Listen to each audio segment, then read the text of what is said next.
Lottery নয়, মেধার ভিত্তিতে শিক্ষার্থী ভর্তির দাবিতে সড়ক অবরোধ করে বিক্ষোভ করছেন রেসিডেন্সিয়াল মডেল স্কুল অ্যান্ড কলেজের শিক্ষার্থীরা।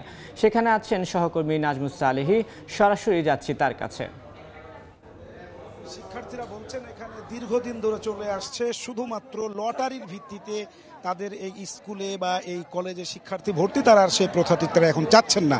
তারা বলছেন যে ভর্তি পরীক্ষা দিয়ে মেধার যাচাই করে রেসিডেন্সিয়াল মডেল স্কুল অ্যান্ড কলেজের শিক্ষার্থী ভর্তি করতে হবে।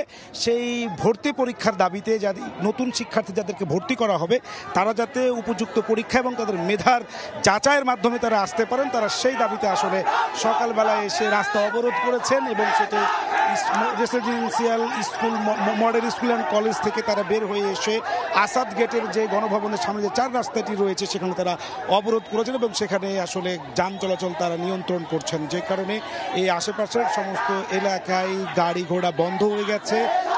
যে সমস্ত বাস রাস্তায় বের হয়েছিল তারা মাঝপথে তারা আসলে থেমে গেছে এবং শিক্ষার্থীরা বলছেন যতক্ষণ পর্যন্ত তাদের দাবি আদায় না হবে তারা এখানে তাদের এই অবরোধ তুলবেন না। সকাল থেকে তাদের শিক্ষকদের সঙ্গে এবং আইন শৃঙ্খলা বাহিনীর সঙ্গে দফায় দফায় মিটিং হয়েছে যাতে এই ব্যস্ততম এই সড়কটি তারা অবরোধ না করে। তবে শিক্ষার্থীরা 10:30টার দিকে সমস্ত আইন এবং তাদের যে আলাপ আলোচনা ছিল সেগুলোকে তোয়াক্কা না করে তারা গেট ভেঙে রাস্তায় চলে আসে এবং তারা এখানে ব্যারিকেড দিয়ে দেয় এবং এই ব্যারিকেডের কারণে শিক্ষার্থীরা রাস্তায় নেমে আসার কারণে যান চলাচল বন্ধ হয়ে গেছে।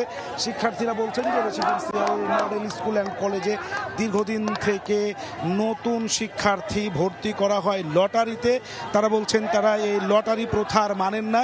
নতুন করে শিক্ষার্থী ভর্তি করতে হলে অবশ্যই যারা বলছেন যে লিখিত পরীক্ষা এবং যে মেধা যাচাইয়ের যে পদ্ধতি তা পুরোপুরি প্রয়োগ করে আসলে নতুন শিক্ষার্থী ভর্তি করতে হবে এবং এই লটারি প্রথার বিরুদ্ধে তারা আসলে নেমেছেন। তারা বলছেন যতক্ষণ পর্যন্ত না মেধা যাচাইয়ের ভিত্তিতে এই ভর্তি প্রক্রিয়ার স্বচ্ছতা এবং সেটি চূড়ান্ত একটি তাদের কাছে মেনে নেওয়ার আশ্বাস না আসবে ততক্ষণ পর্যন্ত তারা রাজপথ ছাড়বেন না। এই ছিল আমার কাছে সর্বশেষ। সরাসরি যুক্ত ছিলাম মোহাম্মদপুরে।